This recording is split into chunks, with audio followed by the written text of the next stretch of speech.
Hello and welcome to today's premiere video where once again I'm going to be in the live chat to answer any of your questions, any of your doubts.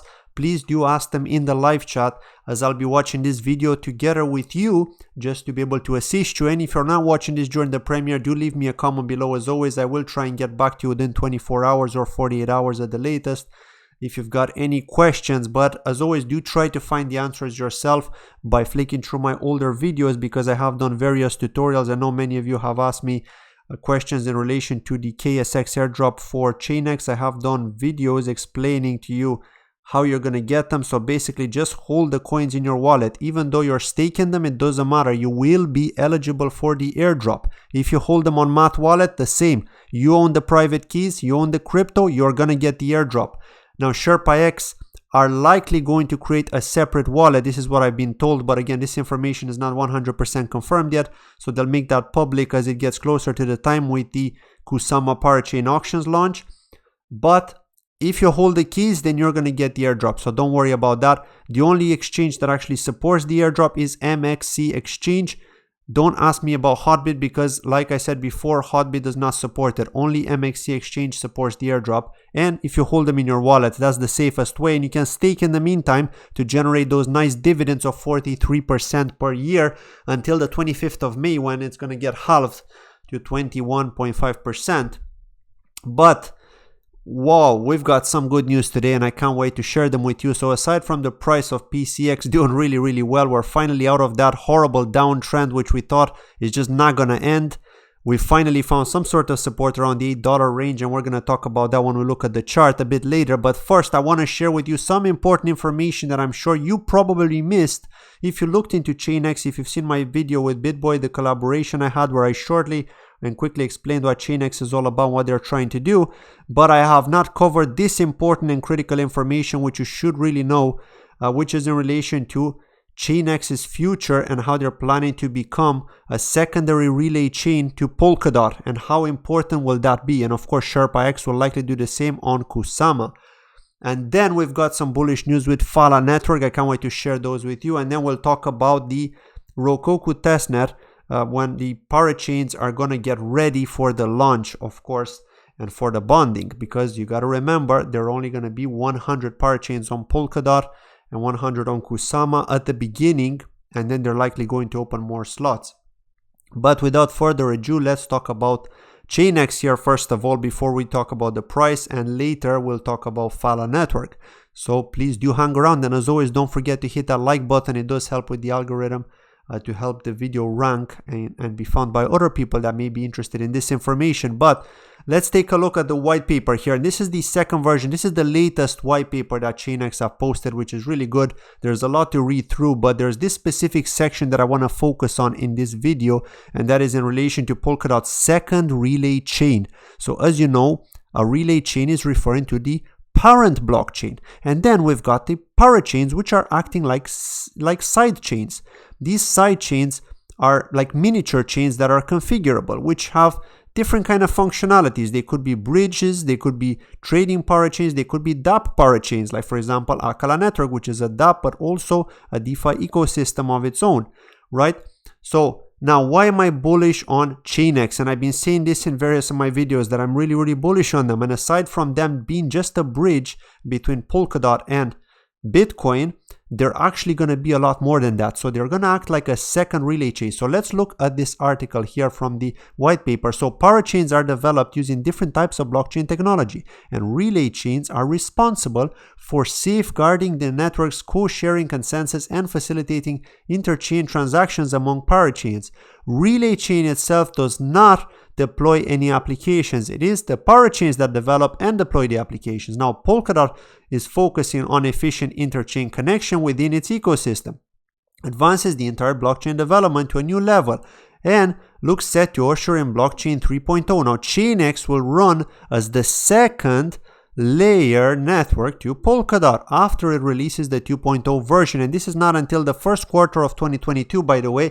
So there is a bit of a wait, because now their main focus is to get that parachain slot. Once they bond as a parachain, then they're going to focus on the vaults for XBTC. They're going to be constantly upgrading that XBTC vault to expand it, and then eventually then the next step is to become a secondary relay chain to Polkadot, and that's going to be really big. People don't really understand how big that's going to be. So we're basically going to have all these bridge parachains, the trade parachains, the DApp parachains all connecting to the secondary relay chain to ease off that pressure from Polkadot's main relay chain.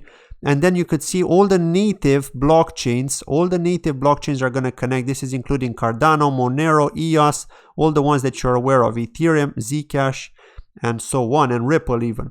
So they're all going to connect to the secondary relay chain, which is the bridge, which is ChainX, and then later also communicate to Polkadot.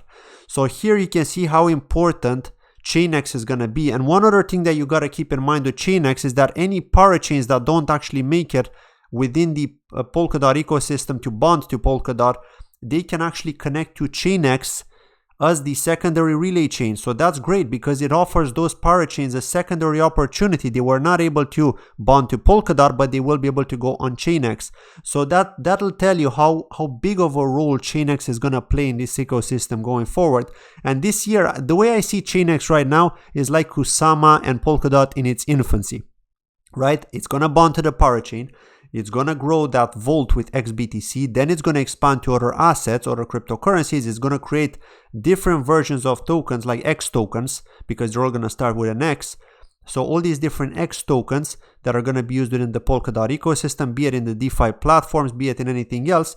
But then later on, it's going to play that important role to actually work on the connectivity between these native blockchains and the parachains on Polkadot's ecosystem, right? So acting as that secondary relay chain. So I can't hype this enough just because I'm super hyped myself that ChainX is so under the radar still. It's just amazing. People don't realize the potential of having ChainX as that secondary relay chain connecting all these different parachains. Think of the importance. ChainX is not going to be just that bridge. It's going to be more than that. It's going to support the Polkadot ecosystem.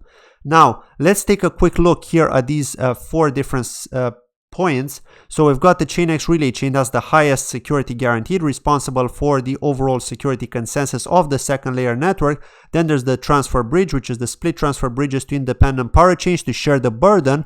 Transaction parachain, so it's going to provide a free matching service to assets within the system to improve transaction throughput. And then we've got the DApp parachains, which are various applications developed by the community, which can run independently with the interchain connection being in place.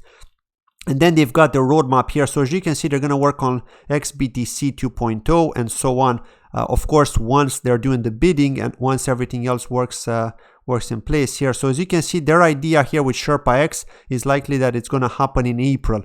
So that means that it could be that even though the Kusama parachain auctions start in March, we're probably not going to see Sherpa X until April. So that's when you're going to get that airdrop. That's likely when it's going to happen, because that's when they're aiming to do it. Here, as you can see, as part of the roadmap with Sherpa X, of course, for Kusama. It's not going to be ChainX. By the way, it's going to be Sherpa X for Kusama. I'm just reiterating that again.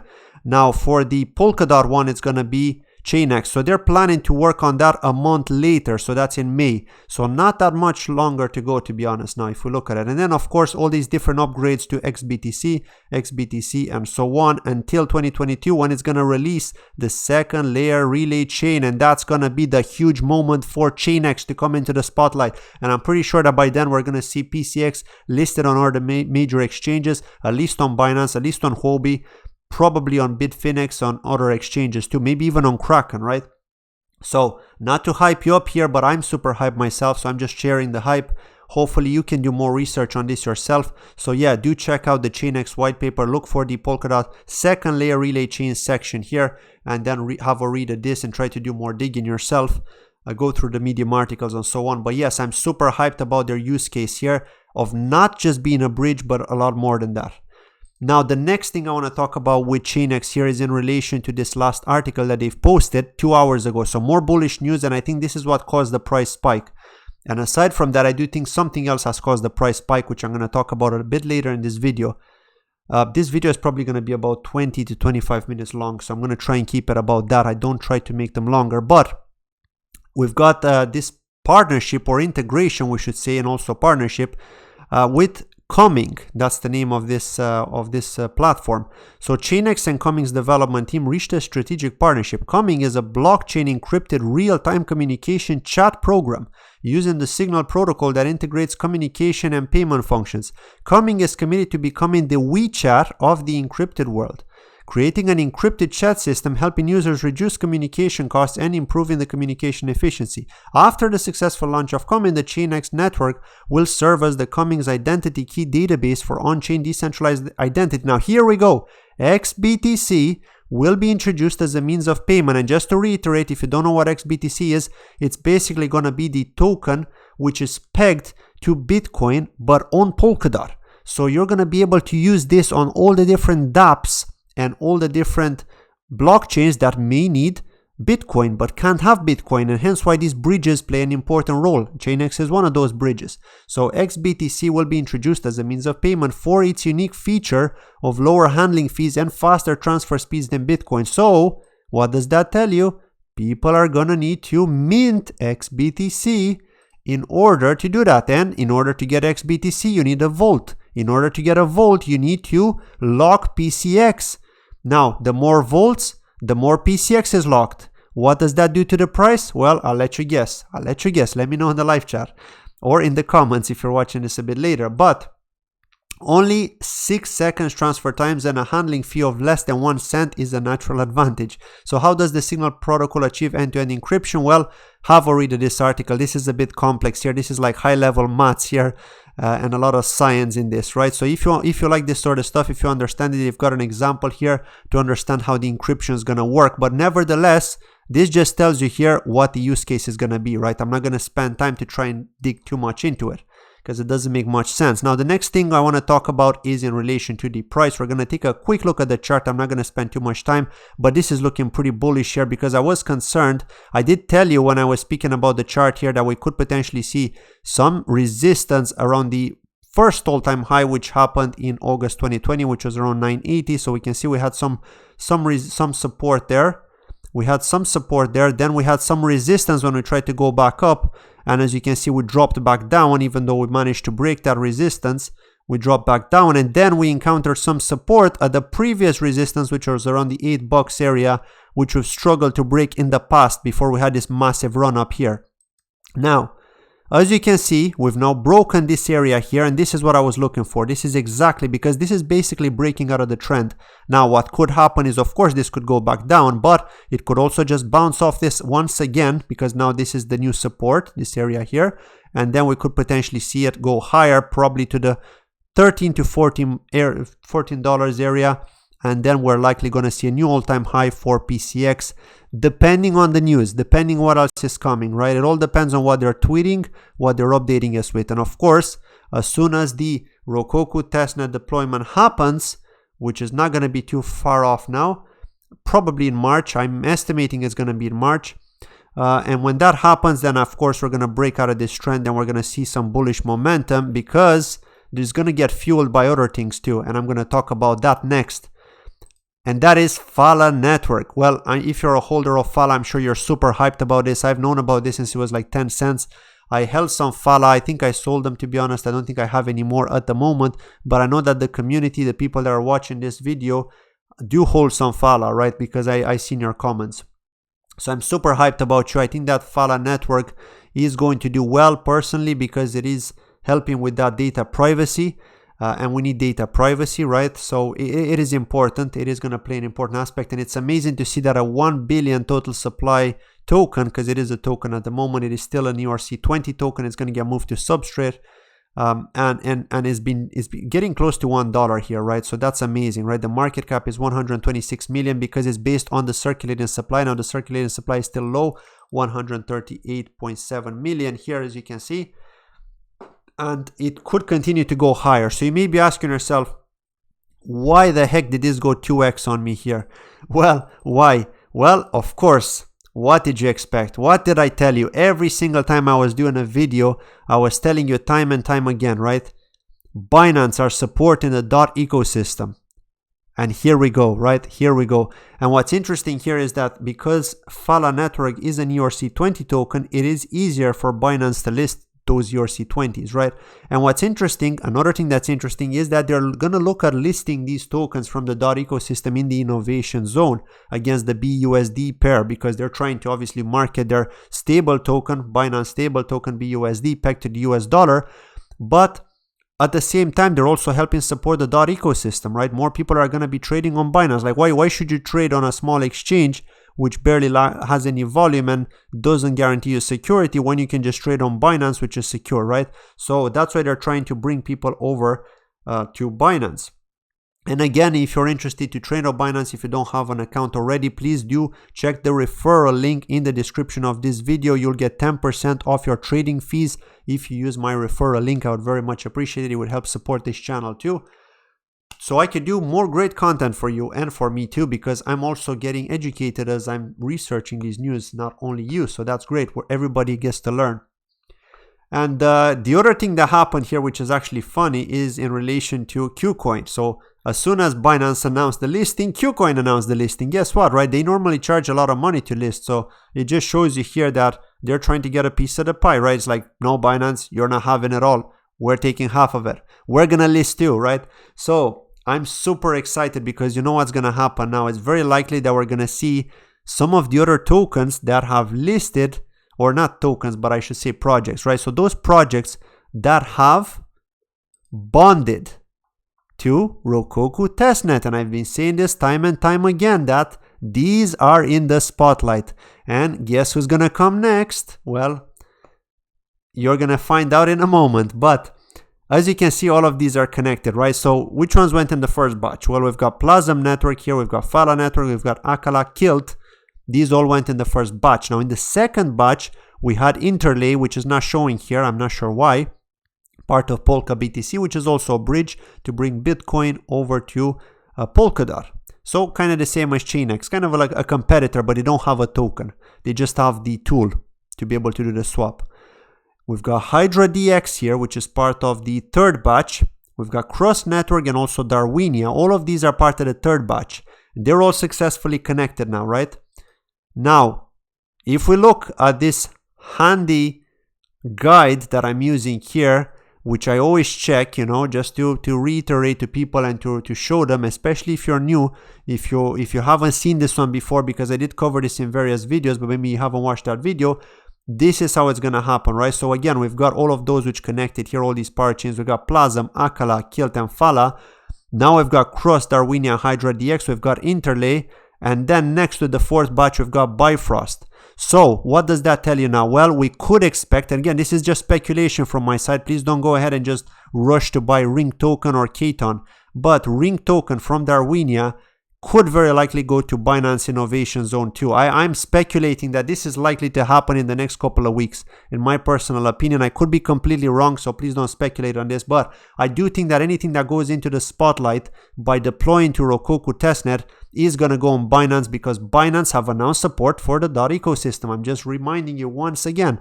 So it could happen, it could go to Binance, and then it could also go to KuCoin. So that's going to give them a lot of liquidity. So I am hyped for the Darwinia users. They're hyped too. They've actually posted on Twitter this emoji with the celebrations that regarding Phala Network getting delisted, because I think deep down they know that they're going to get listed, right? I think that they're going to get listed. And of course, Crust Network, which is the storage solution, is also going to get listed. That is a token too. You can actually get that token. Again, not financial advice. I don't own any, but if you are interested, you can. So do more research on that. I've done a dedicated review on Crust Network. So yeah, Bifrost are coming next, right? Bifrost are going to get connected next. I'm not sure who these guys are. I've been meaning to look at who these guys are here by the logo. I think this one is Zenlink. Which is going in the fourth batch.